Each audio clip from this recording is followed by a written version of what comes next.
वासुदेव श्री कृष्ण गोविंद हरे मुरारे हे नाथ नारायण वासुदेव।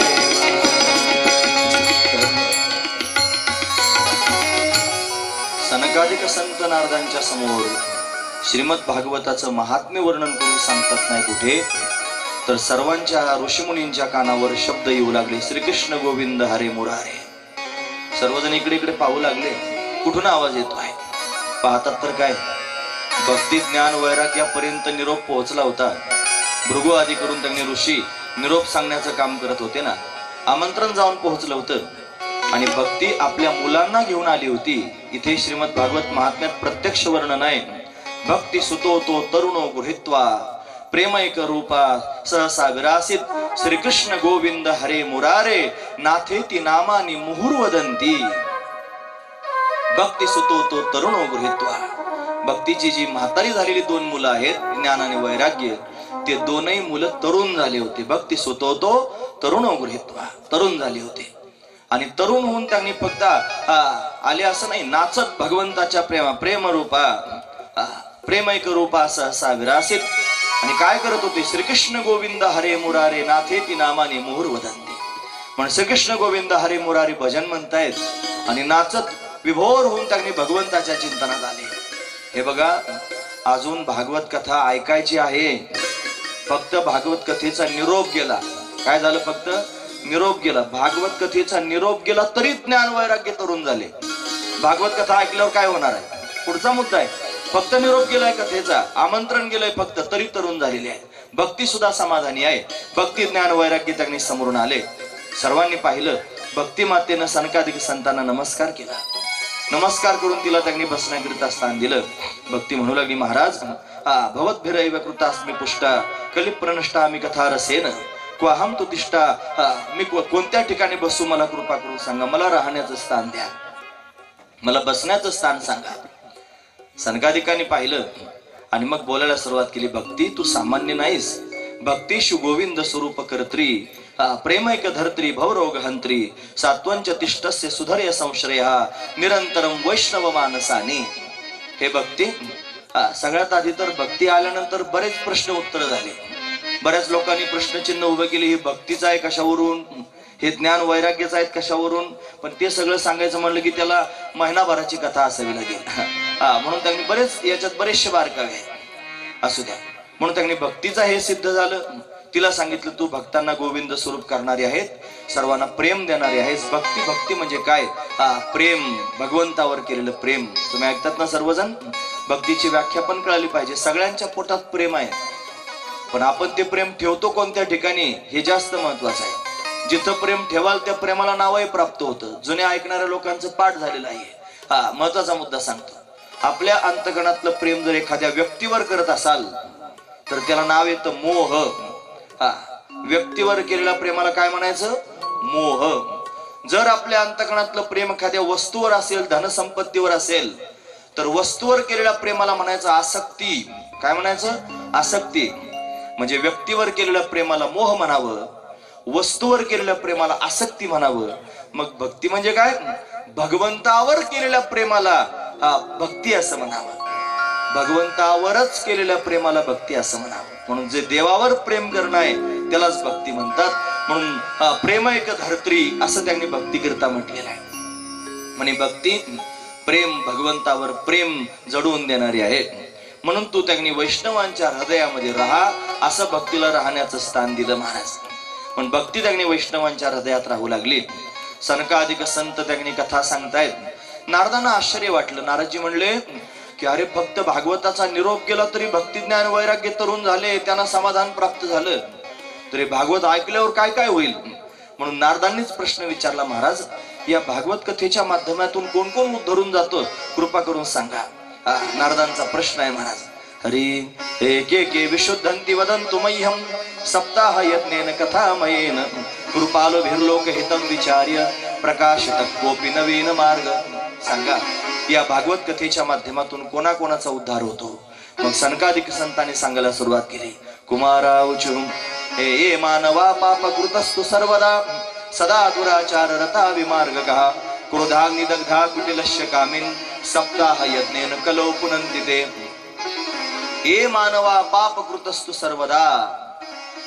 कोणाकोणाचा उद्धार होतो सांगा असा प्रश्न आहे, आणि उत्तर दिलं जी माणसं कायम पाप करण्यामध्ये बुडालेली आहेत, हे मानवा पाप कृतस्तु सर्वदा सदा दुराचाररतः, जे सदैव दुराचार करण्यामध्ये तत्पर आहेत। क्रोधाग्निदग्धा, जे क्रोधाच्या अग्नीमध्ये जळतात। कुटिलस्य कामिन, जे कुटिल स्वभावाचे आहेत, जे कामी प्रवृत्तीचे आहेत, असे जरी असले तरी सुद्धा त्यांनी जर भागवत कथेचा सप्ताह श्रवण केला तर सप्ताह यज्ञेन कलो पुनन्ति ते। सप्ताह श्रवणानं त्यांचा सुद्धा उद्धार होऊ शकतो, एवढं सामर्थ्य भागवत कथेचं आहे म्हणे। मग महाराज एखादं उदाहरण तरी सांगा की कोणाचा वाईट वागणाऱ्या कोण्या जीवाचा उद्धार झाला। मग सांगू लागले, ऐका, हे अत्र ते कीर्तयिष्याम इतिहासं पुरातनम यस्य श्रवण मात्रेन पापहानी प्रजायते। एक पुरातन असणारा इतिहास सांगतो म्हणले। एकदा काय झालं, तुंगभद्रा नदीच्या काठावरती एक उत्तम नावाचं नगर आहे। त्या उत्तम नगरामध्ये एक ब्राह्मण राहत होता, त्याचं नाव आहे आत्मदेव। आत्मदेव नावाचा ब्राह्मण आहे। या आत्मदेव ब्राह्मणाची पत्नी आहे महाराज, तिचं नाव आहे धुंदुली। हा परिवार त्यांनी त्या उत्तम नगरामध्ये राहत होता। तिथे राहत असताना बराच कालावधी त्यांनी लोटला, पण या आत्मदेव ब्राह्मणाला बऱ्याच काळापर्यंत संतती प्राप्त झाली नाही। संतती प्राप्त झाली नाही म्हणून तो दुःखी आहे। त्या आत्मदेव ब्राह्मणाची कथा वर्णन करून सांगतात, हरी हे तुंगभद्रा तटे पूर्वम अभूतत्पत्तन उत्तमम यत्र वर्ण स्वधर्मेन सत्य सत्कर्म तत्परः। त्या नगरामध्ये सत्यकर्म करण्यामध्ये रत असणारा ब्राह्मण आहे। आत्मदेव पुरे तस्मिन सर्व वेद विशारदा श्रौत स्मार्तेषु निष्णातो द्वितीय इव भास्कर। भास्कर म्हणजे सूर्य। अरे श्रौत कर्म आणि स्मार्त कर्म दोनही प्रकारचे कर्म करण्यामध्ये जो तत्पर आहे असा असणारा ब्राह्मण, जो सूर्यासारखा तेजस्वी आहे, त्या ब्राह्मणाचं वर्णन करून श्रौत कर्म आणि स्मार्त कर्म याच्यात फरक आहे महाराज। दोन प्रकारचे ग्रंथ आहेत, एक स्मृती ग्रंथ आहे आणि एक श्रुती ग्रंथ आहे। श्रुतींच्या पद्धतीनं त्यांनी कर्मकांड करणं याला श्रौत कर्म म्हणा, आणि स्मृतींच्या हे जी पुराण आहेत की नाही, काही दोन प्रकारचे मंत्र असतात। एक वैदिक मंत्र असतो आणि एक पौराणिक मंत्र असतो। ब्राह्मण त्या ज्या वेळेला पूजा करतात की नाही, भूदेव पूजा करतात की नाही, त्यावेळेला दोन प्रकारच्या मंत्रांनी पूजा करतात। काही भूदेव त्यांनी वैदिक मंत्राने पूजा करतात आणि काही त्यांनी पौराणिक मंत्रांनी पूजा करतात। जे वैदिक मंत्रांनी पूजा करणं आहे त्याला श्रौत कर्म म्हणावं, श्रुतीच्या माध्यमातून पूजन करणं। आणि जे त्यांनी महाराज पुराणांच्या माध्यमातून पूजा केली जाते, कर्मकांड त्यांनी केलं जातं, ते स्मार्त कर्म म्हणवलं जातं। श्रीमद भगवत गीता हा स्मृती ग्रंथ आहे। आता लोकांनी मनुस्मृती जाळली, म्हणून त्यांनी आता काय हे सांगायला लागलं की माझी कथा बाजूला राहील ना महाराज। पण असू द्या, आजचं युग पण बदललेलं आहे आणि सगळ्या गोष्टी तशा त्यांनी होऊ शकत नाहीत मनुस्मृतीमध्ये जसं सांगितलंय असं। पण मनु हा आपल्या सगळ्यांचा मूळ पुरुष आहे। आपल्या सगळ्यांना मानव म्हणतात की नाही, मानव आपण मानव का आहोत याचं कारण आपला मूळ पुरुष मनु आहे। मनुची संतती म्हणून आपण मानव आहोत। पण मनुने नियमावली घालून दिली, असं युग बदललेलं आहे म्हणून ते नियम आता त्यांनी लागू होत नाहीत असं लोकांना वाटतं आणि म्हणून लोकांनी मनुस्मृती जाळून टाकली असं। म्हणून दोन प्रकारची कर्म करणारा विद्वान असणारा सूर्यासारखा तेजस्वी ब्राह्मण आहे, हा तपस्वी ब्राह्मण आहे। आता तुम्ही म्हणायला लागला कथा सांगायला, एक होता ब्राह्मण, त्याला होती बायको, मग तो अमक्या गावात राहत होता। फक्त कथा ऐकू नका, कथेतला भाव ऐका, थोडासा भाव त्यांनी श्रवण केला पाहिजे। आत्मदेव ब्राह्मण म्हणजे काय, धुंदुली म्हणजे काय, तुंगभद्रा नदी म्हणजे काय, त्याच्यात त्यांनी असणारं उत्तम नगर म्हणजे काय हे कळालं पाहिजे। तुंगभद्रा नदी म्हणजे काय तर परमार्थाचं उत्तम साधन म्हणजे तुंगभद्रा नदी। उत्तम नगर त्याच्या काठावर आहे। उत्तम नगर म्हणजे काय, माणसाचं शरीर हे उत्तम नगर आहे। माणसाचं शरीर हेच उत्तम नगर आहे। माणसाच्या शरीरात आल्यावरच परमार्थ करता येतो। गाढवांच्या, कुत्र्यांच्या, बैलांच्या शरीरात त्यांनी परमार्थ करता येत नाही। बरोबर आहे की नाही? तुम्ही कधी बैल वारीला गेलेले पाहिले का? जर बैलगाडीला झोपून बळच नेले तर जातात। कधी कुत्रे वारीला गेलेले पाहिले का? कुत्रे वाऱ्या करीत नाहीत। कुत्रे देवळा, तुम्ही का हसता मला माहित नाही, पण कुत्रे काय देव धर्म करीत नाहीत महाराज। ते जर देवळात गेलेच तर काय करतील हे सांगता येत नाही. महत्वाचा विचार आहे. म्हणून कुत्र्यांच्या बैलाच्या गाढवाच्या योनीत देव धर्म करता येत नाही, परमार्थ करता येत नाही, कारण त्यांना तेवढी बुद्धीच नाही. त्यांना आहार निद्रा भय मैथून सर्व योनी समसमान परी मनुष्य देहीचे ज्ञान विशेष जाणते आहुनी. माणसाच्या शरीरात विशेष ज्ञान आहे, त्याला परमार्थ करता येतो. म्हणून माणसाचं शरीर उत्तम चांगले, शरीर सुखाचे गोसले, शरीरे साध्य होय केले, शरीरे साधले परब्रह्म. तैसे येण्याची शरीरे चकारात्मक सांगितले, शरीरा येणे सरे किंबहुना येर झाले चिरा पडे. गाढवाच्या शरीरात नाही येण्याची शरीरे, कुत्र्याच्या शरीरात नाही येण्याची शरीरे, माणसाच्या शरीरात. पण माणसाचं शरीर हेच उत्तम नगर आहे. तुंगभद्रा नदीचा तट म्हणजे परमार्थाचं साधन. उत्तम नगर म्हणजे माणसाचं शरीर, आणि त्याच्यामध्ये आत्मदेव ब्राह्मण राहतो. आत्मदेव ब्राह्मण म्हणजे जीवात्मा. जीवात्मा हाच आत्मदेव ब्राह्मण आहे. आणि धुंदुली म्हणजे त्याची पत्नी, ती बुद्धी, अनंत बुद्धीचे तरंग, क्षणक्षणा पालटती रंग, धरू जाता संग तव तो होय बाधक. बुद्धीच्या मागे जर गेलात आणि ती जर त्यांनी सत्वगुणी नसेल, ती जर परमार्थाला लागली नाही तर अधोगतीला जावं लागतं. पण हीच बुद्धी जर सात्विक झाली तर परमतत्वाची प्राप्ती करून देते. बुद्धी निश्चय आत्मज्ञान ब्रह्मरूप भावी आपण ब्रह्मनिष्ठा राखे पूर्ण तत्परायण अहर्निशी. पण बुद्धी निश्चय आत्मज्ञान, बुद्धी फार महत्वाची आहे महाराज. म्हणून धुंदुली ही बुद्धी आहे. आत्मदेव हा जीवात्मा आहे. लोक फक्त कथा ऐकतात. मी तुमच्या समोर गोष्टी सांगायला आलो नाही. मला गोष्टी अजिबात सांगायच्या नाहीत. पण प्राप्त आहे ना मला हे सांगणं. मला तुम्हाला आत्मदेव सांगावाच लागणार आहे. पण फक्त आत्मदेव सांगून मला पुढे जायचं नाही, मला त्यातला भाव सांगायचा आहे. म्हणून त्यांनी अशा पद्धतीने आत्मदेव ब्राह्मण आहे, त्याची पत्नी त्यांनी धुंदुली आहे. बऱ्याच काळापर्यंत संतती झाली नाही म्हणून दुःखी आहे. तुम्ही ऐकतात ना सर्वजण, एखाद्याच्या जीवनात लग्न होऊन बरेच वर्ष झाले, संतती झाली नाही, तर बऱ्याच वेळेला त्या जोडीला फार वाईट वाटत नाही. ते मनात विचार करतात, कुठे जास्त दिवस झाले लग्नाला, होईल ना संतती, जेव्हा व्हायची तेव्हा होईल असा विचार ते करतात. म्हणजे ज्याला लेकरं होत नाही त्याला जास्त त्रास वाटत नाही, बाकीच्या लोकांना जास्त त्रास होतो. मग ते डावचायला सुरुवात करतात. अरे बरं असू द्या. बायकांमध्ये जास्त हा प्रयोग पाहायला मिळतो. मग त्या जर कधी एखाद्या कार्यक्रमात एकत्र बसल्या तर त्यांना माहित असतं हिच्या मुलाचं लग्न झालेलं आहे, 4 वर्ष झालेले आहेत, अजून लेकरू बाळ काही नाही, माहित असतं चांगल्यापैकी. पण हळूच विचारते, का ग आहे का तुझ्या सोनाला काय, तुला काय करायचं, तुला माहिती आहे ना नाही म्हणून काय, शांत राहा ना जरा. मग त्या सासूला हवा घालायची म्हणून सासू पेटून द्यायची. आणि चांगली पेटली सासू की घरी जाऊन तिने लगेच ताबडतोब त्यांनी बोलायला सुरुवात करायची, सुनबाईला धुसफूस करायला सुरुवात करायची. म्हणजे लोकांच्या घरात भांडणं लावून द्यायची. कशा करता भांडणं लावायची? उलट चांगलं म्हणावं, मला माहिती आहे तुझ्या सोनाला अजून काही नाही होईल, चिंता करू नको, काळजी करू नको. जरा सकारात्मक बोलायचं, जरा चांगलं समजून सांगायचं, का पेटून द्यायचं. अरे पेटून देणारेच लोक जास्त आहेत जगामध्ये. अरे भला किसी का करना सके तो बुरा किसी का मत करना. अरे चांगलं नाही करता येत नाही, वाईट तरी कोणाचं करू नये. म्हणून त्यांनी ज्यांना लेकरं होत नाहीत त्यांना जास्त त्रास होत नाही, लोकांना जास्त त्रास होतो. मग लोक त्यांनी डावचायला सुरुवात करते. डावचायचं बंद करा. अरे दुसऱ्याला त्रास दिलं ना पाप लागतं. पापाची पुण्याची व्याख्या शास्त्रात काय असेल ते असेल परते, पण साधू संतांनी केलेली व्याख्या पाठ करा ना. ते म्हणतात पुण्य तो परोपकार आणि पाप ते परपीडा. अरे दुसऱ्याला त्रास देणं हे पाप आहे. म्हणून आपल्या शब्दाने सुद्धा दुसऱ्याला पीडा होऊ शकते. म्हणून शब्द सुद्धा त्यांनी जपून वापरले पाहिजेत, जेणेकरून दुसऱ्याला त्रास होऊ नये. म्हणून त्यांनी पाप लागतं. म्हणून त्यांनी आपल्या शब्दाने दुसऱ्याची घर बसावेत, घर कोणाचे उद्ध्वस्त करू नये. हा महत्वाचा विचार आहे. म्हणून त्यांनी ब्राह्मणाला त्रास कशाचा आहे? लोकांचा. लोक म्हणले बघा ब्राह्मणाला देवाच्या दयेने सगळं मिळालं, संपत्ती आहे, गडगंज श्रीमंत आहे, सगळ्या गोष्टी आहेत, पण याला लेकरू होत नाही असं त्यांनी बोलायला सुरुवात केली. फार दुःखी झाला ब्राह्मण आणि एक दिवशी विचार करू लागला, काय करू. तुंगभद्रा नदीच्या काठावर जाऊन बसला. दुपारचे 12 वाजले होते आणि ऊन तापताय. मनात त्यांनी विचित्र विचार येऊ लागले, एवढं सगळं माझ्याकडे आहे, पुत्र हिनस्समे राज्यम सर्व दुःखाय कल्पते, असं त्यांनी वाटायला लागलं. प्राण देऊ की काय असं वाटायला, आत्महत्याच करतो म्हणला. तर मनात विचार करला, आत्महत्या करतो. सुकून बसला होता. इतक्यात एक चमत्कार झाला महाराज. इथं बरचसं वर्णन माझ्या समोर त्यांनी लिहिलेलं आहे. पित्वा जलम निशन्नस्तु प्रजा दुःखे न कर्षिता. तुंगभद्रा नदीचं पाणी पिला, झाडाखाली जाऊन बसला आणि दुःखानं त्यांनी दुःखित झालेला ब्राह्मण आहे. तेवढ्यात काय झालं, मुहूर्तादपि तत्रैव संन्यासी कश्चिदागतः.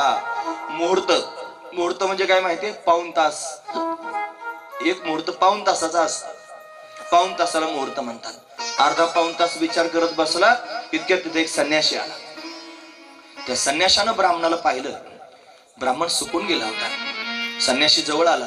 संन्याशी म्हणजे त्याने तो भगवंताच्या चिंतनात मस्त आहे, संसार त्यानं सोडलेला आहे. ब्राह्मण दिसला, याच्या कपाळाला गंध आहे, मस्तकावर त्याच्या शिखा आहे, गळ्यामध्ये त्यांनी सूत्र पाहिलं. ब्राह्मण दिसलाय पण सुकलेला आहे म्हणून यती जवळ आला. आणि आल्यानंतर त्या यतीनं संन्याशाने विचारायला सुरुवात केली. ब्राह्मणा, हरी यतिवाच एकथम रोदिशे विप्रत्वम का ते चिंता बलियसी वदत्वम सत्वरम मह्यम स्वस्य दुःखस्य कारणम. तुझ्या दुःखाचं कारण मला सांग, तू का रडतो आहेस?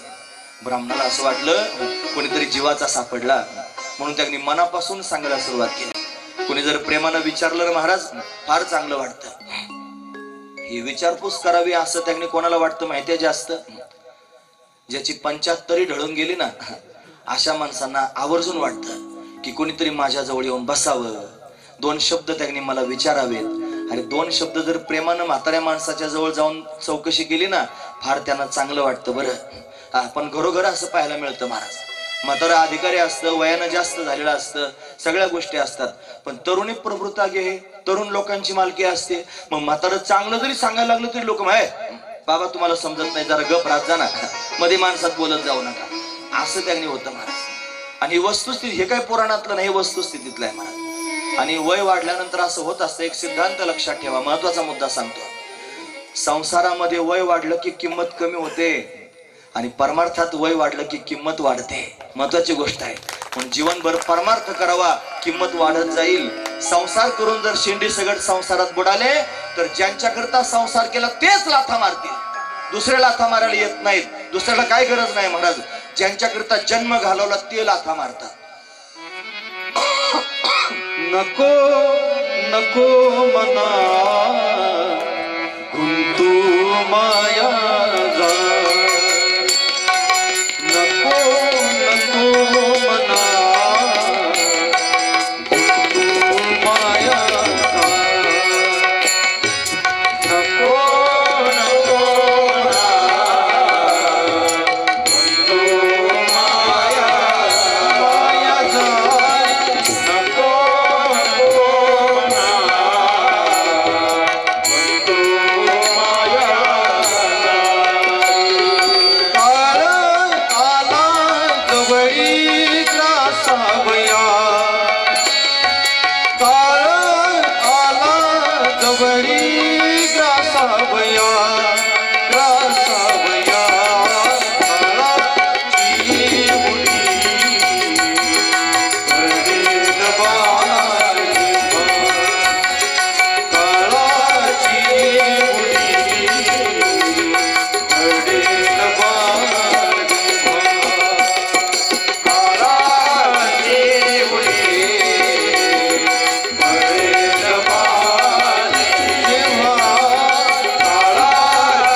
मनाला केलेला उपदेश आहे. नको नको मना गुंतू माया जाय, काळ आला जवळ ग्रासावया.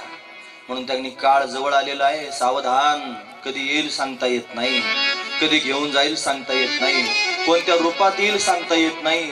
तो कोरोना होऊन येतो की अजून काय होऊन येतो याची कल्पना देता येत नाही. तो येतो आणि लगेच घेऊन जातो. म्हणून काळ कधी येईल सांगता येत नाही. सावधान. म्हणून त्यांनी परमार्थ करावा. आपलं जीवन त्यांनी भगवत कार्याकरता समर्पित करून टाकावं. आपण जन्माला आलो हे संसाराचे ओझे वाहण्याकरता जन्माला आलो नाही मायबाप. आपण त्यांनी मुक्त होण्याकरता जन्माला आलो.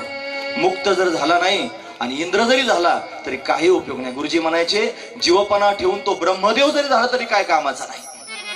गुरुजी म्हणजे वैकुंठवासी रंगनाथ महाराज परभणीकर. म्हणून अट्टहास करावा जीवपणा घालवण्याकरिता. आणि जीवपणा गेलेला त्यांनी महाराज मेल्यानंतर जात नाही, जिवंतपणे जीवपणा घालवावा लागेल, प्रयत्न करावे लागतील, त्याच्याकरिताच अट्टहास करावा लागेल. पण संसाराच्या बंधनात अडकू नये. या संसार बंधनात अडकून याला जर माझं माझं म्हणत राहिलो तर काही हाताला येत नाही. इथून मागची यादी तपासून बघा, कोणाच्या हाताला काही आलं नाही. परमार्थ करा. अरे परमार्थ करणाऱ्या लोकांची अजून नावं घेतले जातात. पेंद्या, वरद्या, वाकुड्या, श्रीदाम, सुदाम, मधुमंगल, मनसुख. हे 5000 वर्षापूर्वी भगवंताच्या संगतीत असणारे गोपाळ आहेत. त्यांची नावं मी तुमच्या समोर सांगितले. आपले लेकर तरी आपले घेतात का? ते म्हणतात दावा करायचा कशाला रे म्हणे, कावळा काय आपला बाप असतो का, असे म्हणणारे जन्माला आले. अरे कावळा बाप नाही हे मलाही माहिती आहे, पण निदान कावळ्याच्या निमित्तानं बापाची आठवण तरी होते ना वर्षातून एकदा. हे ऋषीमुनींनी जाणीवपूर्वक सांगितले म्हणे वर्ष श्राद्ध करायचं नाही. कशा करता करायचं म्हणे, आम्ही काशी करून आलो. बरी काशी केली. हा काशी करून आलो म्हणले. पित्र घालीत नाहीत काय लोक म्हणे, बावळटपणा तुमचा, कावळा काय बाप असतो का. अरे मरू दे तो कावळा, कावळ्याचं काय घेऊन बसला. पण पितृतिथीला त्यांनी महाराज निदान बापाच्या निमित्ताने नैवेद्य तरी नेऊन ठेवतोच ना. कावळा महत्वाचा नाही, बापाची आठवण महत्वाची आहे. ज्यानं जन्म दिला, ज्यानं एवढं सगळं आपल्याकरता केलं, हे जास्त महत्वाचं आहे. मला काय सांगायचंय, अरे संसार जन्मभर जरी केला तरी मेल्यानंतर त्यांनी महाराज घरचे लोक त्यांनी वर्षातून एकदा आठवण सुद्धा करीत नाहीत. आणि परमार्थ जर केला तर माझा भगवान त्याला त्यांनी कधी विसरत नाही. हे पक्क लक्षात ठेवण्यासारखे. एवढे नावं मी तुमच्या समोर सांगतायत. आता पुढे ध्रुव, प्रल्हाद एवढे महात्मे ऐकायला मिळणार आहेत. किती त्यांचा कालावधी. अरे सत्ययुगात जे महात्मे झाले त्यांची नावं आज आहेत का, फक्त परमार्थ केला म्हणून. जाऊ द्याला आमचं. अरे पुण्यतिथी सोहळा चालू आहे, कोणाचा? बाबांचा चालू आहे ना. कोणाचा पण होतो का? का होतोय? जन्म परमार्थ करता घातला म्हणून, जन्म परमार्थ करता त्यांनी खर्च केला म्हणून. दुसरं काहीच पाहिलं नाही. संसाराच्या नावावर शून्य घालून टाकला. अरे स्वतःचं घरदार जमीन जुमला विकून कोणी परमार्थ करतं का? असं परमार्थ करून दाखवला, सगळ्या जगाच्या समोर पुरुषार्थ करून दाखवला. म्हणून त्यांचं नाव निघतंय. आणि आजच निघतं असं नाही, अरे चिरकाल निघत राहील. आणि आपण नाही काढलं तर भगवान त्यांचा प्रचार करेल. महत्वाचा मुद्दा तुमच्या समोर सांगतो. परमार्थ अतिशय महत्वाचा आहे, संसार महत्वाचा नाही. अजून ऐका, संसार हा प्रारब्धानं होत असतो आणि परमार्थ हा प्रयत्नानं होत असतो. जर प्रारब्धात कपळात असेल तर संसार प्राप्त होईल. प्रारब्धेची जोडे धन, प्रारब्धेची वाढे मान, प्रारब्धेची भरे पोट, तुका करेना बोभाट किंवा अन्न मान धन, हे तो प्रारब्धा अधीन. हे सगळं प्रारब्धाच्या अधीन आहे. पण परमार्थ प्रारब्धाच्या अधीन नाही, प्रयत्नानं केला पाहिजे. मग प्रयत्नपूर्वक परमार्थ करावा. जीवन हे बघा, परमार्थ करायचं म्हणजे बुवाच तुम्ही झाले पाहिजे असं अजिबात नाही. परमार्थ करण्याकरिता बुवा बाबा महाराज असंच व्हावं लागतं असं डोक्यातून काढून टाका. परमार्थ करण्याकरिता फक्त भगवंताच्या सानिध्यात जावं लागतं. आणि भगवान कुठं वैकुंठात कैलासात लांब राहतो असं वाटत असेल तर तेही मनातून थोडं बाजूला करा. अरे विठ्ठल जळेस्थळी भरला, माणसा माणसात आहे, कणा कणात आहे, सगळ्या ठिकाणी गच्च भरलेला आहे. फक्त तुम्ही त्याच्याशी बोलायला सुरुवात तर करा. तुमचं म्हणणं ऐकायला तो तयारच आहे, तुमच्या जवळच आहे. हे पण त्यांनी मनात धारण केलं पाहिजे, लक्षात घेतलं पाहिजे. असू द्या. म्हणून त्यांनी ब्राह्मण दुःखी आहे, संसाराकरता दुःखी आहे, संसार सारखा होत नाही म्हणून दुःखी आहे, रडतो आहे. आणि मग त्या संन्याशाने विचारलं काय झालं तुला रडायला, सांग. मग आता त्यानं सांगायला सुरुवात केली, पण डायरेक्ट नाही सांगितलं मला संतती नाही म्हणून. मग त्यानं फिरवून सांगायला सुरुवात केली. ताकाला जायचं पण गाडगं लपवायचं, असं फिरून फिरून त्यांनी सांगायचं. मग फिरून सांगितलंय. बघा तू म्हणतोय मी एक गाय पाळली, पण बऱ्याच दिवसाची गाय पाळली, तिला वासरूच होत नाही. पाळले ते या मया धेनुम, मी धेनू म्हणजे गाय पाळलेली आहे. सा वंध्या सर्वथा भवेत, ती गाय त्यांनी वंध्या म्हणजे तिला वासरू होत नाही. यो मया ऋषतो वृक्ष सोपे वंध्यात्वमाश्रय. हे मी जी झाडं माझ्या घरासमोर लावतो, फळाची झाडं, त्या झाडांना कधी फळच येत नाही. बघा गाय पाळली, तिला वासरू होत नाही. झाडं लावले, त्यांना फळं येत नाही. असं सांगून झालं. त्याच्या पुढचं सांगितलं यत फलम मदगृहायात तच्च शीघ्र विनश्यती. जी फळं मी घरी घेऊन येतो ना, ती फळं सुद्धा लगेच खराब होऊन जातात. असं सांगायला सुरुवात केली. मग एवढं सांगून झाल्यानंतर हळूच म्हणला माझं लग्न झालेलं आहे, माझी बायको आहे, तिचं नाव आहे धुंदुली, ती तरुण आहे, अतिशय सुंदर आहे, पण बऱ्याच वर्षापासून त्याने तिला संततीच प्राप्त होत नाही. असं खरं कारण मग नंतर सांगितलं. संन्याशानं ऐकलं. संन्यासाचं हृदय व्याकुळ झालं. महात्मा असा असतो दुःखवी अनेकांच्या दुःखे. जो दुसऱ्याच्या दुःखानं दुःखी होतो त्यालाच महात्मा म्हणत जावं. नाही तर दुसऱ्याला दुःख झाल्यानंतर ज्याला गंमत वाटते ना, अशी महात्मे नाहीत महाराज. म्हणून दुसऱ्याच्या दुःखानं ज्याला दुःख होतं तो त्याने खरा महात्मा आहे. दुसऱ्याच्या सुखानं सुखी झाला पाहिजे. तुका म्हणे सुख पराव्या सुखे अमृत हे मुखे शरवत असे. पण दुसऱ्याच्या दुःखानं दुःखी होतो, दुसऱ्याला सुख झाल्यानंतर ज्याला सुख वाटतं तो खरा महात्मा आहे. महात्म्याला वाईट वाटू लागलं, काय केलं माहिती आहे? संत हृदय नवनीत समाना कहा कभी न परिक हे न जाना. त्याचं कपाळ पाहिलं, कपाळात बरंच काही लिहिलेलं असतं. आता हे लोकांच्या समोर सांगायचं मला उगाच बावळटपणा सांगितल्यासारखं होतं. बारी पाची करतात की नाही लोक, त्याचे भजन असतं मोठं, बारीचं भजन असतं, पाचीचं भजन असतं. पाचवीला भजन होतं ना, म्हणतात सटुबाई येते, सटवी तिला म्हणतात, सटवी. ती येते आणि येऊन काहीतरी लिहून जाते कपाळावर, त्याला सटवीचा टाक म्हणतात. महत्वाची गोष्ट, माझं जर खरं वाटत नसलं बरं वाटत नसलं तर ज्ञानोबरायांचं ऐका. ते म्हणतात सटवीची राती जेवी नविसंबे वाती. सटवीची रात्र म्हणजे पाचवीची रात्र. त्या दिवशी एक दिवा लावला जातो, एक पाटा आणला जातो चांगला. त्या पाट्याला धुवून पुसून त्याकडे ठेवलं जातं. पाटा वरवंटा सगळं त्यांनी त्याचं सुंदर शृंगार केला जातो आणि मग त्याची पूजा केली जाते. पाट्याला पूजणं म्हणतात ना, हे तर आमच्या पाट्यालाच पूजलेलं आहे असं लोक सहज बोलता बोलता म्हणतात. मग सटुबाईचा फोटो काढला जातो. सटुबाईचा फोटो असतो, तो भिंतीवर असतो. कशाने काढतात माहितीये? एक कोळसा आणतात, कोळसा, त्या कोळशाने सटुबाईचा फोटो काढायचा. मग काय करायची? अशी उभी रेग मारायची, अशी गाडवी रेग मारायची, तिला गोल असं मुंडकं काढायचं, तिचे ते दोन डोळे आणि मग तिचे हात आणि अशी उभी असणारी सटुबाई. असा सटुबाईचा फोटो असतो पाचवीला. आणि मग ते वही पेन तिथं नेऊन ठेवायचं, रात्रभर जागा राहायचं, मांजराला आतमध्ये जाऊ द्यायचं नाही. आता मला कमी माहिती आहे थोडं, तुम्हाला जास्त माहिती आहे. अशी पाचवी. आणि मग त्या दिवशी ती सटवी येते आणि लिहून जाते. कपाळावर त्यांनी सटवीचा टाक असतो असं त्यांनी म्हटलं जातं. संन्याशानं त्याचं कपाळ वाचलं ना, त्याचं प्रारब्ध वाचलं आणि वाचून कळालं अरे याला तर संतती प्राप्त होणारच नाही आणि हा तर रडतोय ना, आत्महत्येचे विचार करतोय, काय करावं म्हणून समजून सांगायला सुरुवात केली संन्याशानं ब्राह्मणाला. ब्राह्मणा ऐक, मुंच्या ज्ञानम प्रजारूपम बलिष्ठा कर्मणोगती. कर्माची गती मोठी गहन आहे.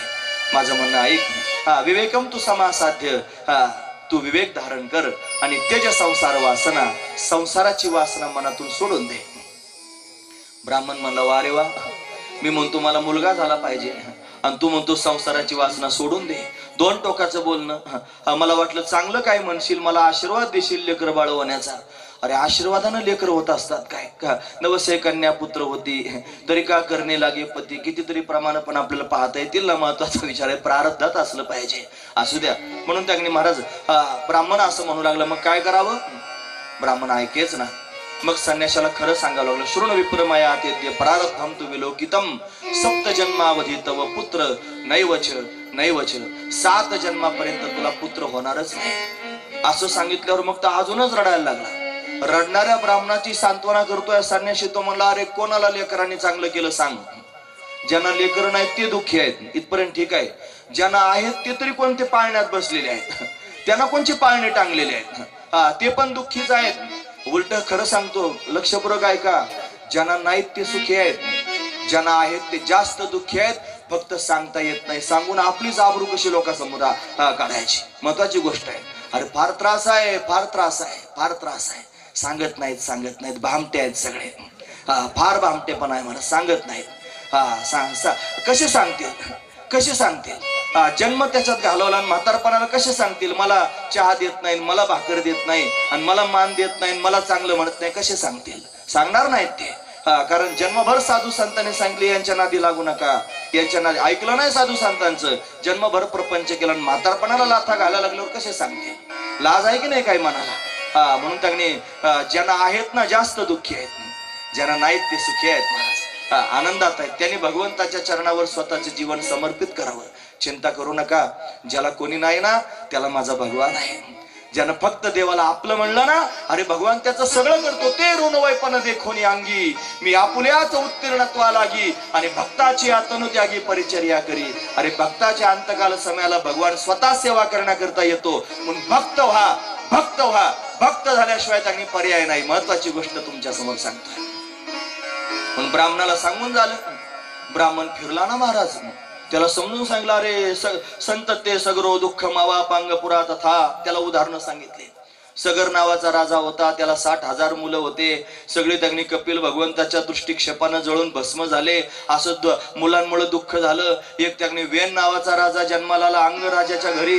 तो फार दुराचारी होता, त्यानं बापाला आईला फार त्रास दिला, असं सांगायला सुरुवात केली. तरी ब्राह्मणाला पटेना. ब्राह्मण म्हणला, विवेकेन भवेत किम्मे पुत्रम देही बलादपी. तुम्हाला विवेक सांगायला लागले, ह्या विवेकाचं काय करू? मला मुलगा होईल असं काहीतरी सांग. बलादपी, बळजबरीनं, तुझ्या कृपेनं, आशीर्वादानं मला पुत्र प्राप्तीचं त्यांनी काहीतरी साधन सांग. आणि अजून एक वाईट शब्द वापरला, सांगू? तुम्ही ऐकतात ना सर्वजण? जर तुमच्या कृपेनं मला मुलगा होणार नसेल तर तुम्ही संन्यासीच कशाचे? म्हणजे त्याने संन्यास घेतला याला मुलं होण्याकरता. हा महत्व. कशाला गेला संन्यासी त्याच्याजवळ? जाऊन घोटाळा. तुम्ही जर तुमच्या कृपेने जर मला संतती प्राप्त होणार नसेल तुम्ही संन्यासीच कशाचे? म्हणजे त्याच्या संन्यासीपणावर प्रश्नचिन्ह. संन्याशाने मनात विचार केला, उपदेशो ही मूर्खानाम प्रकोपायन जायते पयप्पानम भुजंगानाम केवलम विश्ववर्धनम. अरे सापाला दूध पाजलं की त्याचं विषच होत असतं. तसा मूर्खाला उपदेश करण्याच्या भानगडीत पडू नये. नाथांनी त्यांनी मंत्र सांगितला. ते म्हणले, क्रोधी अविश्वासी त्याशी बोध कैसा व्यर्थ आपली वाचा शिनवू नये. म्हणून क्रोधी लोकांना सांगत जाऊ नये. अविश्वासी लोकांच्या समोर आपलं डोकं खराब करीत जाऊ नये. जे नास्तिक आहेत त्यांना पटवून देण्याच्या भानगडीत पडू नये. ते नास्तिकच आहेत. त्यांना किती समजून सांगितलं तरी तुमचं ऐकणार नाहीत महाराज ते. म्हणून नास्तिक लोकांनी थोडासा विचार करावा. तुम्ही ऐका मी काय सांगतो ते.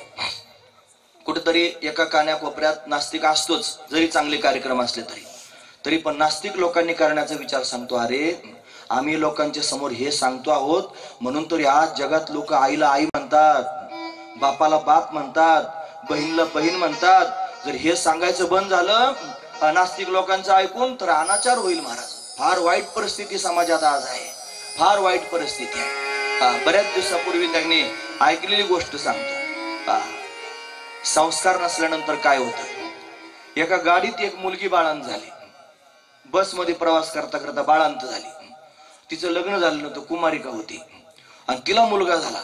बसमध्ये बाळांतीन झाली आणि विचारलं कोणाचं लेकरू आहे? सख्ख्या भावाचं नाव सांगितलं. ऐकायला कसं वाटलं? फार खराब वाटलं ना ऐकायला. का? अरे संस्कार नाही राहिले ना. जर हे सांगितलं नाही लोकांच्या समोर, हे जर कथा कीर्तन भगवंताचं चिंता, आज लोक म्हणतात तुमच्या रामायणाची भागवताची महाभारताची काय गरज आहे जगाला? गरज नाही. अरे त्याचीच गरज आहे आज जगाला. आज रामायणाची गरज आहे जगाला. आज महाभारताची गरज आहे जगाला. आज भागवताची गरज आहे जगाला. आज कथा कीर्तनांची सप्ताहांची गरज आहे जगाला. गरजेनं त्यांनी हे केलं पाहिजे. महत्वाची गोष्ट तुमच्या समोर सांगतो. नाही तर अनाचार होईल, लोकांना आई बहीण कळणार नाही आणि कठीण त्यांनी प्रसंग पुढे पाहायला मिळतील. म्हणून नास्तिकांनी जरा त्यांच्या बुद्धीला आवर घालावा आणि आम्ही करतो आहोत लोकांच्या समोर त्यांनी सात्विकता पसरवण्याचं काम करू द्यावं महाराज. एखाद्याला झाड नाही लावता आलं तर लावू नये, पण लावलेलं तरी उपटून टाकू नये. महत्वाची गोष्ट आहे. असू द्या. म्हणून ब्राह्मण त्यांनी फिसकटला. काय करावं? संन्याशाने विचार केला, जाऊ दे, याला समजून सांगण्याचा अर्थ नाही. मग सहज झोळीमध्ये हात घातला, एक फळ काढलं आणि देऊन टाकलं ब्राह्मणाच्या हातात. घे म्हटले आणि तुझ्या पत्नीला खायला दे, तुला पुत्र प्राप्त होईल. तस्याग्रहम समालोक्यम फलम एकम सदत्तवान इदम भक्षे पत्न्यात्वम तत पुत्रो भविष्यती. हे फळ त्याने तुझ्या पत्नीला दे खायला.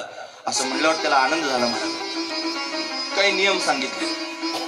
सत्यम शौचम दया दानम एक भुक्तम तू भोजनम वर्षादपि स्त्रिया कार्यम तेन पुत्रोती निर्मला. तुझ्या पत्नीला सांग सत्यव्रत धारण कर, खरं बोलत जा. त्याच्यानंतर दुसरा मुद्दा सांगितला, शौच म्हणजे सुचिरभूत राहा. काल आपण सुचिरभूतता काय असते ते ऐकलं. सुचिरभूत राहा. यानंतर त्यांनी दया कर, दान धर्म कर आणि दिवसातून एकदाच जेवण कर. एक भुक्त त्यांनी राहावं असं तिला सांगून टाकलं. मग वर्षभरात तुला पुत्र प्राप्त होईल. ब्राह्मण घरी गेला. त्याला फार आनंद झाला होता, आता मला मुलगा होणार आहे. पण काही काही ते फळ घेऊन घरी गेला. फार आनंदात ब्राह्मण घरी आला. पत्नीला असं वाटलं आज फार शिदा सामुग्री मिळाली असावी चांगली. तिनं लगेच स्वागत केलं. फॅन लावला, पाण्याचा गडवा आणून दिला, बसायला आसन दिलं. वा वा वा वा म्हणे, या बसा. काय झालं आज? स्वारी फार आनंदात दिसते. तो म्हणला हो आनंदाचाच प्रसंग आहे. म्हणे काय झालं? आज मी तुंगभद्रा नदीच्या काठावर जाऊन बसलो होतो. मला तिथे एक संन्यासी भेटला. त्याने एक फळ दिलं आणि सांगितलं तुझ्या बायकोला खायला दे, तुला मुलगा होईल. असं ऐकल्याबरोबर त्याच्या पत्नीचा चेहरा भरभर भरभर भरभर उतरला महाराज. ती तरुण होती, ती सुंदर होती, पण कुटील शब्द तिच्याकरता वापरला. तरुणी कुटीला तस्य सख्यग्रे चरुरोध, रडू लागली. तिला व्याकुळता निर्माण झाली, कारण तिच्या दृष्टीने जगामध्ये फक्त 2च स्त्रिया त्यांनी महाराज चांगल्या आहेत, आनंदी आहेत. सांगू त्यांची नाव, भागवतात आलेले आहेत त्यांची नाव. ती म्हणते वंध्या वा विधवा नारी सुखी मे मती. ही 2च स्त्रिया सुखी आहेत. जिला संतती नाही ती सुखी आहे, आणि जिचा पती मरण पावलेला आहे ती सुखी आहे. अशा 2च स्त्रिया तिच्या दृष्टीने सुखी आहेत. अशी त्यांनी वाईट विचाराची पत्नी होती. ब्राह्मण फार चांगला, पण पत्नी त्यांनी वाईट विचाराची. आपण आधी ऐकलं आत्मदेव म्हणजे जीवात्मा आणि धुंदुली म्हणजे बुद्धी. ही वाईट बुद्धी आहे म्हणा, याला कुबुद्धी असं म्हणावं. अशी कुबुद्धी आहे. ती मनातली मनात विचार करू लागली, हे फळ खाल्ल्यानंतर जर मला खरंच गर्भधारणा झाली आणि जर ते असं म्हणतात ते बाळ पोटातली पोटात फिरत असतं, ते जर फिरलं आणि माझं पोट दुखायला लागलं मग काय करू. बरं एवढं करून मी सहन केलं, 9 महिने पूर्ण झाले, आणि गावात जर चोर आले तर चांगले लोक पळायला सुरुवात करतील, माझ्यासारख्या अडवलेल्या बाईनं कसं पळावं.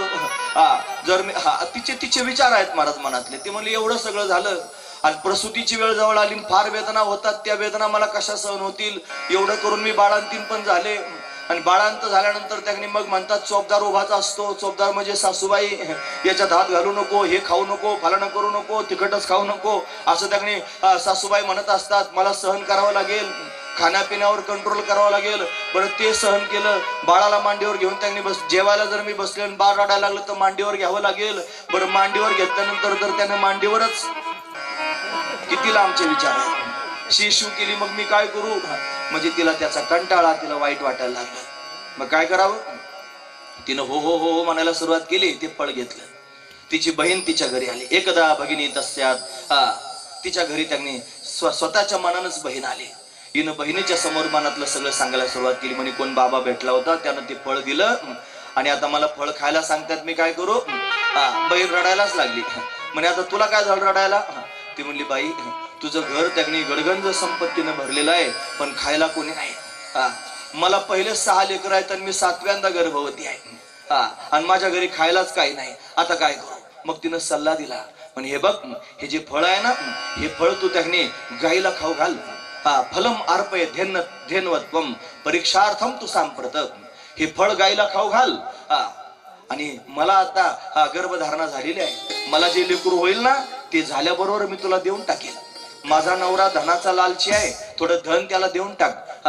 आणि मग त्यांनी त्याला धन दिलं की लेकरू तुला प्राप्त होईल, आणि तुझ्या नवऱ्याला सांगून टाक हा मुलगा मला झाला. मग बाईनं त्याला होकार दिला. फळ गायला खाऊ घातलं आणि गरोदर असल्याचं नाटक करायला सुरुवात केली. शिरगोटे घालून वाढविले पोट, गर्भार बोभाट जना माझी. तिनं नवऱ्याला सांगितलं मी गरोदर आहे. नवऱ्याला आनंद झाला. नवऱ्याला फसवलं. नवऱ्याचा विश्वासघात करणाऱ्या बाईला कोणत्या नरकात जावं लागत असेल माहित नाही. म्हणून त्यांनी फक्त नवऱ्याचा विश्वासघात केल्यानंच नाही, बायकोचा विश्वासघात केल्यावर पण नरकातच जावं लागतं, हे पण लक्षात असलं पाहिजे. नाही तर बायकोने पतिव्रता राहायचं आणि यानं कुठे हिंडायचं, असं नाही जमत. दोघांनाही एकनिष्ठ राहायचं, हा महत्वाचा विचार आहे. असू द्या. पण नवऱ्याला फसवलं, गरोदर असल्याचं सांगितलं, 9 मास पूर्ण झाल्यासारखे दाखवले, माहेरी बाळंतपणाला गेली. आणि मग त्यांनी बहीण पण बाळंतपणा करता आली. तिच्या बहिणीला मुलगा झाला. हिनं पोटाच्या चिंध्या सोडून टाकल्या. बहिणीचा मुलगा आपल्याकडे घेतला. तिच्या नवऱ्याला भरपूर धन देऊन टाकलं. आत्मदेवाला निरोप केला, तुम्हाला मुलगा झाला. त्यानं अनेक प्रकारानं दान धर्म केला. ब्राह्मण आनंदी झालेला आहे. याच्यानंतर चमत्कार असा झाला, गायीला जे फळ खायला दिलं होतं त्याचा परिणाम असा झाला की गायीला सुद्धा मुलगा झाला. गायीला वासरू होत असतं हे आपल्या सगळ्यांना माहिती आहे. पण का बरं मुलगा झाला असेल, त्याचं कारण संन्याशानं फळ वासरू होण्याकरता दिलं नव्हतं, मुलगा होण्याकरता दिलं होतं. मग ते कोणी खाल्लं तरी मुलगाच होणार होता. त्याच्या संन्याशाची तपश्चर्या जडलेली आहे. मग गायीला खाऊ घातलं, गायीला मुलगा झाला. त्याला त्यांनी महाराज सगळे अवयव माणसासारखे आहेत, फक्त त्याचे कान गायीसारखे आहेत. असं गायीच्या कानासारखा मुलगा त्यांनी झाला. 2 मुलं. ब्राह्मणाला आनंद झाला. तो म्हणला की मी एक मुलगा मागत होतो, देवानं मला 2 मुलं दिले. आता दोनही मुलांचा सांभाळ होऊ लागला. धुंदुलीनं सांगितलं माझ्या मुलाचं नाव मीच ठेवणार. मग तिच्या नावावरून तिनं मुलाचं नाव ठेवलं धुंदुकारी. तिचं नाव आहे धुंदुली, मुलाचं नाव ठेवलं धुंदुकारी. ब्राह्मणानं मात्र त्यांनी गायीच्या मुलाचं नाव स्वतः ठेवलं, त्याचं नाव ठेवलं गोकर्ण. गोकर्ण, धुंदुकारी आणि गोकर्ण दोघे जण त्यांनी भाऊ आहे. दोघेही मोठे होऊ लागले. प्रियत्कालीन तौ जातो तनवो तरणो भो, गोकर्ण पंडितो ज्ञानी, धुंदुकारी महाखला. गोकर्ण मोठा पंडित झाला. पंडित म्हणजे काय? आत्मज्ञानानं संपन्न असणारी जी बुद्धी, तिला पंडा असं म्हणतात. आणि ती ज्याच्या ठिकाणी असते त्याला पंडित असं म्हणतात. म्हणजे ज्याची बुद्धी आत्मज्ञानानं संपन्न आहे तो खरा पंडित आहे. त्यापेक्षा तुकोबारांनी केलेली व्याख्या वेगळीच आहे. पंडितत्वाची भला नित्य भजे जो विठ्ठला, तोच खरा पंडित आहे. गोकर्ण महाराज भगवंताचं चिंतन करतायत, ते पंडित आहेत. हा, पण धुंदुकारी मोठा खल आहे. यानं बापाचं धन खर्च करायला सुरुवात केली. कसं खर्च करतो हे श्लोकात लिहिलेलं आहे. तेन वेश्या कुसंगेन पितृवित्तम तु नाशितम, एकदा पितरो ताड्यम पात्राणि स्वयमार्हत. तो बापाचं धन खर्च करू लागला, वेश्यांच्या कडे जाऊ लागला. आणि मग मात्र त्यांनी बापाला फार त्रास होऊ लागला. बापाला म्हणू लागला, जर मला धन दिलं नाही तर मारहाण करीन. बाप धन देत नाही हे पाहून मारहाणच केली महाराज. इथं शब्द आहेत, एकदा पितरो ताड्यम, म्हणजे बापाला त्यानं मारलं महाराज. पात्र आणि स्वयमार्हत, स्वतःच्या हातानंच बापाला अशा पद्धतीने मारलं. आणि मग मात्र त्यांनी महाराज ते आत्मदेव ब्राह्मणाला फार वाईट वाटू लागलं. धुंदुकारी मोठा वाईट आहे, काय करावं. म्हणून या मुलाच्या त्रासानं बाप त्यांनी वनामध्ये निघून गेलेला आहे. आता राहिली आई. त्या आईला पण त्रास देऊ लागला. तिला म्हणला, सांग कुठे तुझं धन ठेवलेलं आहे. तिनं धन द्यायला नकार दिला.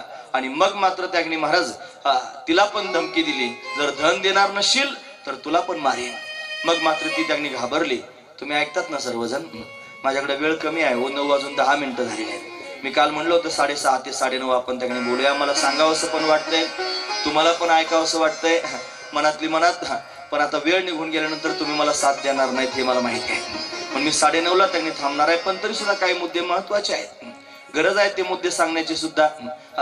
बापाला असं वाटलं कुठं राहू कुठं जाऊ, निघून त्यांनी जाण्याचं ठरवलं. त्यानं त्यांनी महाराज जाताना गोकर्ण महाराजांची भेट झाली. आणि गोकर्णानं त्यांनी महाराज अशा पद्धतीनं बापाला उपदेश केला. तो उपदेश त्यांनी आहे त्याला गोकर्ण गीता म्हणतात. गोकर्णानं त्यांनी महाराज बापाला जो उपदेश केला आत्मदेव ब्राह्मणाला, असार खलु संसार दुःख रूप विमोहका, सुतम कस्य धनम कस्य स्नेहवान ज्वलोपिराम, असं त्यांनी सांगायला सुरुवात केली. मग पुढे सांगितलं, देहास्ति मास रुद्रम अभिमत्यम त्यजत्वम जाया सुता दिश सदा ममतां विमुंच. पत्नी मुलाचा संग टाकून त्यांनी भगवंताचं चिंतन करण्याकरिता निघून जा. पश्यानिशम जगदिदम क्षणभंग निष्ठम वैराग्य राग रसिको भक्तिभाव. भक्तिभाव त्यांनी अंतकरणात धारण करून, निष्ठा धारण करून भगवंताचं चिंतन कर, असं त्यांनी सांगायला सुरुवात केली. पुढे त्यांनी सांगितलं, धर्मम भजस्व सततम त्यज लोक धर्मान सेव्यस्य साधु पुरुषाम जहि काम तृष्णाम. असं त्यांनी अन्यस्य दोष गुण चिंतनमाशु मुक्त्वा सेवा कथाम रसमहो नितराम पिबत्वम. दुसऱ्याची गुणदोष पायाचं टाकून द्या आणि भगवंताचं चिंतन करा, धर्ममय जीवन जगा, असं बापाला सांगितलं. आणि आत्मदेव ब्राह्मण आपल्या मुलाच्या उपदेशानं कृतार्थ होऊन वनात निघून गेला. आता आईला त्रास देऊ लागला. पितर्यो परते तेन जननी ताडिता वृषम. तिला त्याने म्हणू लागला, क वित्तम तिष्ठती भ्रुई हनिष्य लत्तया नचेत. तुझं वित्त कुठं म्हणजे धन कुठं ठेवलं सांग, नाही तर लात घालील तुझ्या कमरेत. आईला म्हणला. आई घाबरली आणि मुलाच्या भीतीनं रात्री पळू लागली. ती पळता पळता तिला विहीर दिसली नाही आणि विहिरीत जाऊन पडली. इति तद्वाक्य संन्यासात जनन्या पुत्र दुःखता कुपे पात कृतो रात्रो तेन सा निधनम गता. कूप म्हणजे विहीर आणि पात म्हणजे पडणं. विहिरीत पडली त्या रात्री आणि तिचा मृत्यू झाला. असा मुलगा जन्माला आला. बाप वनात निघून गेला आणि आईला मारावं लागलं. का अशी संतती जन्माला येते त्याचं कारण तुम्ही ऐका.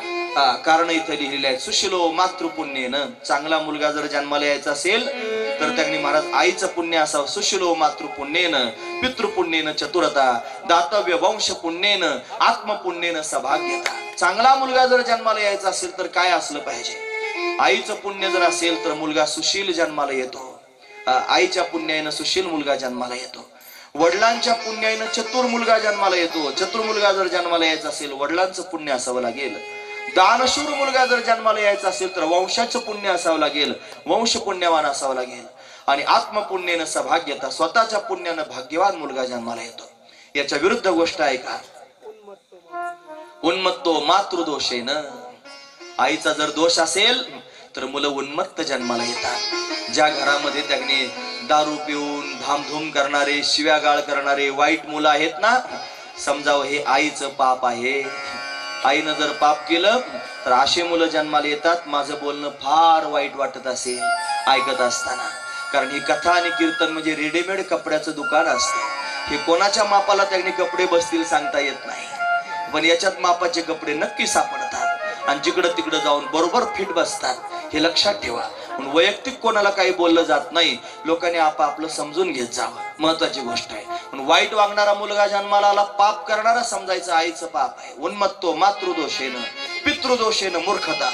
बापाचं जर पाप असेल तर मूर्ख मुलं जन्माला येतात. पितृदोषेनं मूर्खता, अदातव्य वंशदोषेनं कंजूस जर असतील तर समजायचं वंशाचा दोष आहे. आणि आत्मदोषाने निर्भाग्यता, स्वतःच्या दोषाने अभाग्य त्यांनी मुलं जन्माला येतात. पण धुंदुकारी त्यांनी वाईट जन्माला आला. कशामुळं? हे आईचं, खरं तर तिचा मुलगाच नव्हता तो, पण तिला आई म्हणत होता ना, म्हणून त्यांनी महाराज अशा पद्धतीचा मुलगा जन्माला आला. गोकर्णानं त्यांनी हे सगळं पाहिलं. गोकर्ण तीर्थयात्रा करण्याकरिता निघून गेले. गोकर्ण तीर्थयात्रार्थम निर्गतो योग संस्थिता तेन न दुःखम न सुखम तस्य न वैरी नापी बांधवा. गोकर्ण महाराज निघून गेले. गेल्यानंतर त्यांनी धुंदुकारी एकटाच घरी राहिला. यानं ज्या वेश्यांकडे जात होता त्या 5 वेश्या स्वतःच्या घरात आणल्या आणि त्या वेश्यांबरोबर घरात राहू लागला. बरंच धन आणू लागला.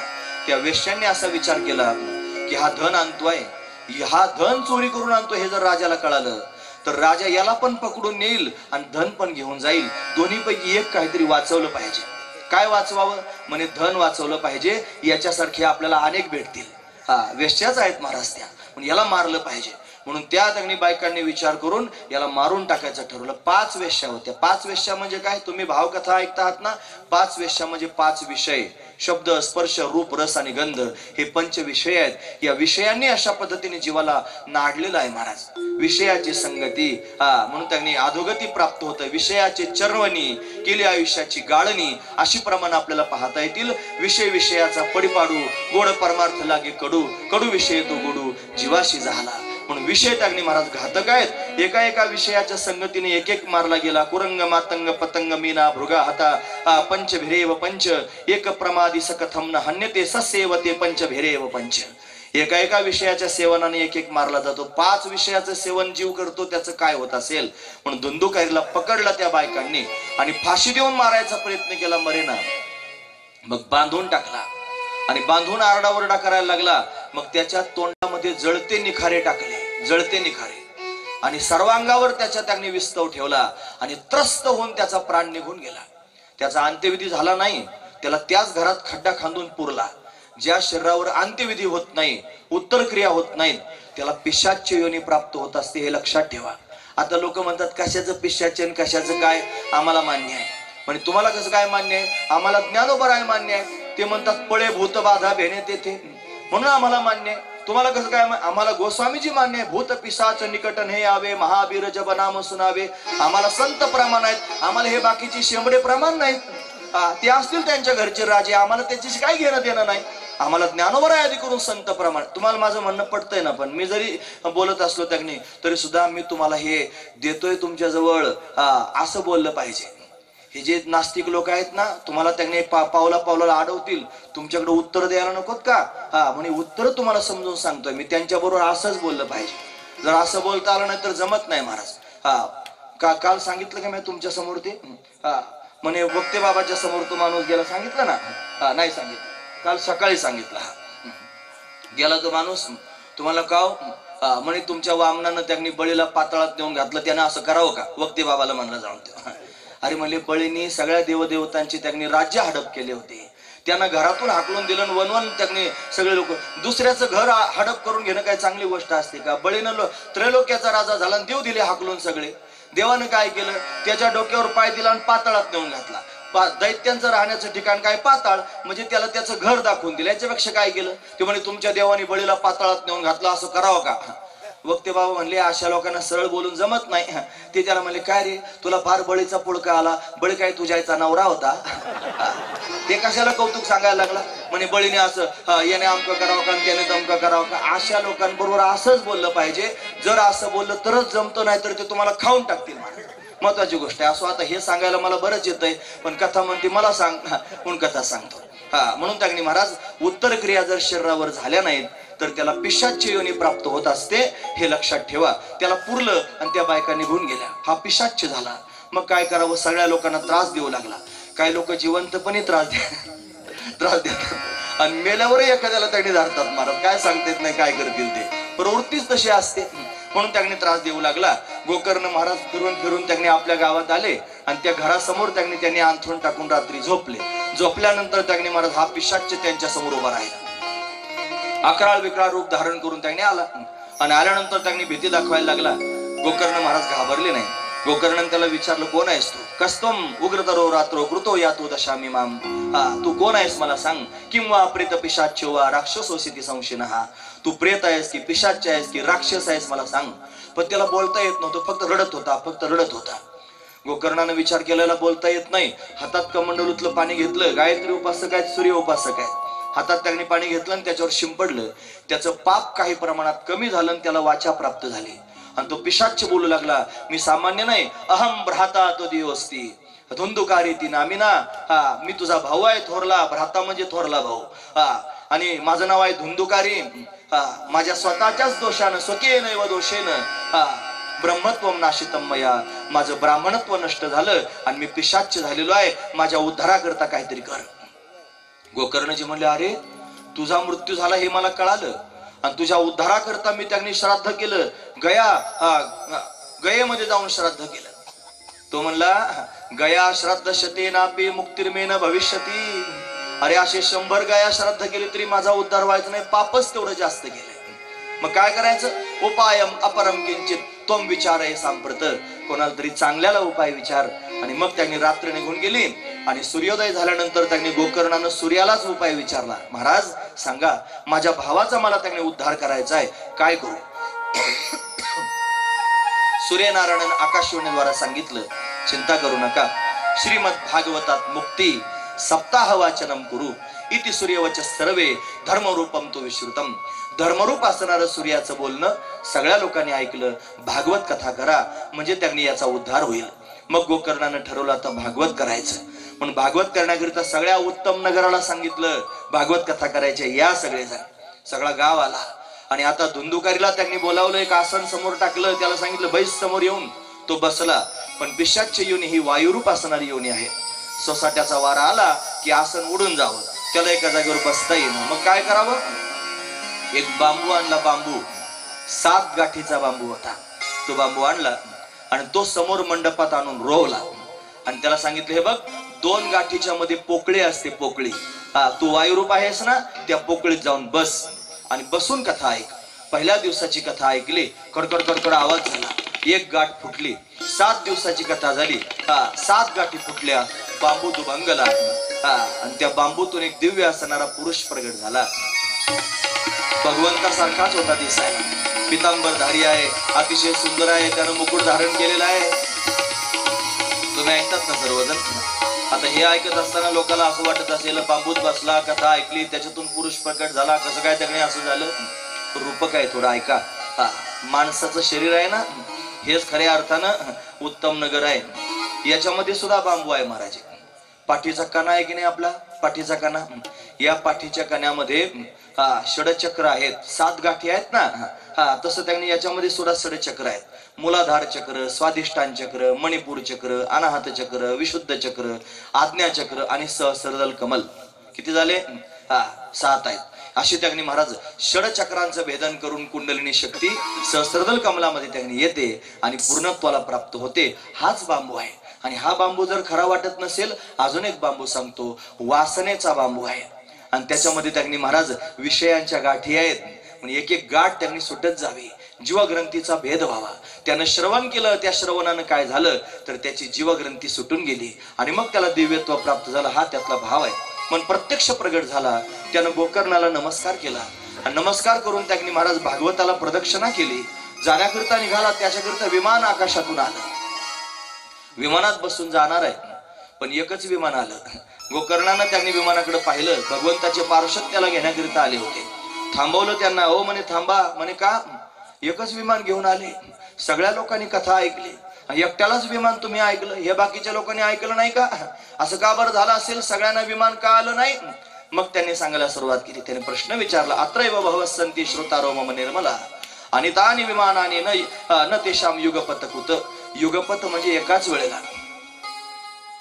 बटन दाबणं, बल्ब चालू होणं एकाच वेळेला होतं. सूर्याचा उदय होणं आणि अंधार जाणं एकाच वेळेला होतं. याला युगपत क्रिया म्हणतात. म्हणून युगपत म्हणजे एकाच वेळेला त्यांनी सगळ्यांना विमान का आले नाहीत ते सांगा. आणि मग त्यांनी महाराज ते भगवंताचे पार्षद सांगू लागले. सगळ्या लोकांनी कथा ऐकली, खरी आहे, खरी गोष्ट आहे, पण याच्यासारखी सगळ्यांनी ऐकली नाही. म्हणजे श्रवणस्य विभेदेन फल भेदोत्र संस्थित. श्रवणाच्या भेदानं त्यांनी फलात भेद प्राप्त झाला. अरे ऐकणारे तर बरेच असतात, पण ऐकणारे प्रकार असतात. काही काय म्हणून ऐकतात, काही ऐकायला लागल्यानंतर त्यांनी सांगणारा जरी असला, जर ऐकायला बसला आणि त्याला जर सांगणाऱ्यापेक्षा जास्त कळत असलं तरी सुद्धा त्याने स्वतःच्या मनाला आवर घालावा आणि ऐकावं. महत्वाची गोष्ट आहे महाराज. मनाला आवर घालून त्यांनी ऐकावं. का बरं? सांगतोय ना, ते आपण ऐकलं पाहिजे. जरी मला माहित आहे तरी सुद्धा त्यांनी महाराज मी स्वतःवर कंट्रोल केलं पाहिजे आणि ऐकलं पाहिजे. ऐकणाऱ्यांमध्ये प्रकार असतात, म्हणून त्यांनी चांगला श्रोता झालं पाहिजे. आता पुढे येणार आहे तो प्रसंग, पण वेळ जर मिळाला उद्या तर मी तो सांगेन. नाहीतर फार कथा त्यांनी आज महात्म्य पूर्ण होऊन प्रथम स्कंधात जाऊन त्यांनी बरंच सांगून व्हायला हवं होतं. पण आता हे जे मी सांगतोय तुमच्या समोर, यातलं काय टाळण्यासारखं गाळण्यासारखं चुकीचं होतं मला सांगा. पण कथाच तुम्हाला ऐकायची आहे ना, काही प्रसंग कमी ऐकायला मिळतील, पण सगळे भाव मात्र त्यांनी महाराज अंतकरणात साठवून घरी घेऊन जाण्याचेच आहेत. म्हणून ते त्या कथांमधून सांगितले काय आणि ह्या कथांमधून सांगितले काय, फक्त जीवनाचं कल्याण व्हावं हा त्याच्या मागचा उद्देश आहे. तो त्या पद्धतीने ऐकला पाहिजे. असू द्या, चला पुढे. मग त्याने सांगितलं ठीक आहे, या सगळ्या लोकांनी त्याच्यासारखी कथा. त्याने कशी कथा ऐकली ते म्हणे, त्याने झोपलाच नाही म्हणे 7 दिवस. आता कथेचा नियम असा असतो, सूर्योदयापासून सूर्यास्तापर्यंत कथा सांगायची असते, सूर्यास्त झाल्यावर नाही. आता आपली कथा सूर्यास्तानंतर चालू होते, आपल्या सवडीने कथा आहे. पण कथेचा नियम असा. मग त्याला हा झोपलाच नाही. कथा विराम झाल्यानंतर यानं अखंड भगवंताचं चिंतन केलं. 7 दिवसापर्यंत पाण्याचा थेंबही त्यानं घेतला नाही. म्हणजे 7 दिवस तो झोपला नाही. आपण 3 तासाच्या 2.5 तासाच्या कधीमध्ये कितीतरी बाऱ्या झोपून जागे होतो. आपली अशी अवस्था होती. मला डुकल्या कधी येतात सांगता येत नाही. झोप त्याने परमार्थात फार आडवी पडते. तुकोबारायांचं चरित्र वाचा, महिपती महाराजांनी लिहिलेलं. झोप येऊ नये म्हणून शिंडी खुटीला बांधून ठेवली तुकाराम महाराजांनी, जागच राहायचं. तेच तुकाराम महाराज बाबांच्या रूपाने अवताराला आले. आणि म्हणतात बाबांना झोपच नव्हती, अजिबात झोपतच नव्हते बाबा. कधी ते आमच्या बाबांनी मला सांगितलं, म्हणले काही लोकांनी त्यांनी असा विचार केला, बाबा किती दिवस झोपत नाहीत आपण पाहू. म्हणजे जसे विण्याचा प्रहरा असतो की नाही, अशी माणसंच नेमून ठेवली. एकाने जाऊन बसायचं, गप्पा मारायला सुरुवात करायची. गप्पा मारून कटाळलं की त्यानं जायचं की दुसऱ्याने येऊन बसायचं. एक माणूस गेला की दुसरा गेला की तिसरा. एका सप्ताहात 7 दिवस बाबा झोपलेच नाही म्हणतात, जागेच. असे किती सप्ताह झाले असतील बाबांच्या बाबतीत सांगता येत नाही. झोप परमार्थात आडवी पडते. असो, म्हणून हा झोपलाच नाही. 7 दिवस कथा त्यानं ऐकली, असं त्यांनी सांगायला सुरुवात केली. म्हणून तो भगवत रूप झाला. त्यानं कथेचं श्रवण केलं. ते श्रवण केल्यानंतर त्याचं मनन केलं. मग त्याला निधिध्यासन प्राप्त झालं. ऐकतात ना सर्वजण? जशी गाय त्यांनी चारा खाते, खाल्ल्यानंतर एका जागेवर बसते, त्याचं रवंथ करते, आणि रवंथ झाल्यानंतर तिच्या चेहऱ्यावर वेगळं समाधान त्यांनी पाहायला मिळतं. तसं त्यांनी कथा श्रवण करावी. इथं कथेच्या मंडपात बसल्यानंतर ऐकायचं. श्रवण करणं म्हणजे काय? ऐकणं. आणि ऐकल्यानंतर त्यांनी घरी जाऊन त्याच्यावर विचार करायचा, त्याला मनन म्हणतात. त्याची त्यांनी शास्त्रीय परिभाषेतली व्याख्या वेगळीच आहे, पण ती सांगण्याचं तात्पर्य इथे मला नाही. म्हणून मला हे सांगायचं, घरी जाऊन त्याच्यावर विचार करायचा. आणि विचार केल्यानंतर निधिध्यासन म्हणजे जे ऐकलंय त्या पद्धतीचं जीवन आपलं तयार करायचं. निधिध्यासन म्हणजे समाधी. निधिध्यासन म्हणजे काय? समाधी. समाधी शब्दाचा अर्थ काय होतो? समाधी हरीची समसुखे वेन, असं आपण म्हणतो ना. समाधी म्हणजे तत्सम होणं. मोक्ष रेखेआला, भाग्य वेंटला. रेखेआला म्हणजे त्याच्या योग्यतेचा झाला. तशी समाधी लागणं म्हणजे तत्सम होणं, हा महत्वाचा विचार आहे. त्याच्यासारखं होणं हा खरा निधिध्यास आहे. हे निधिध्यासन आहे. पण कथा श्रवण करावी, त्याच्यासारखं व्हावं. धुंदुकारीनं कथा श्रवण केली आणि ज्याची कथा ऐकली त्याच्यासारखाच झाला, भगवत रूप झाला. आणि विमान त्याला घेण्याकरिता आलं. विमानात बसून निघून गेला. सगळ्या गावानं हे ऐकलं. मग गोकर्णानं परत आवाहन केलं सगळ्या लोकांना, आता असं करा, तुम्ही सगळेजण परत एकदा कथा ऐका. आणि त्यानं जशी ऐकली तशी ऐका. म्हणे काय करायचं, 7 दिवस परत कथा सांगितली आणि सगळ्या गावानं निर्जल राहून न झोपता कथा ऐकली. त्याचा परिणाम काय झाला, विमान त्याने आकाशात दिसू लागले आणि सगळ्या लोकांचा उद्धार झाला. मातृ पितृ भ्राता सगोत्रा पार चतुर्भुज नर होऊन ठेवले, सर्व उद्धारून गेले.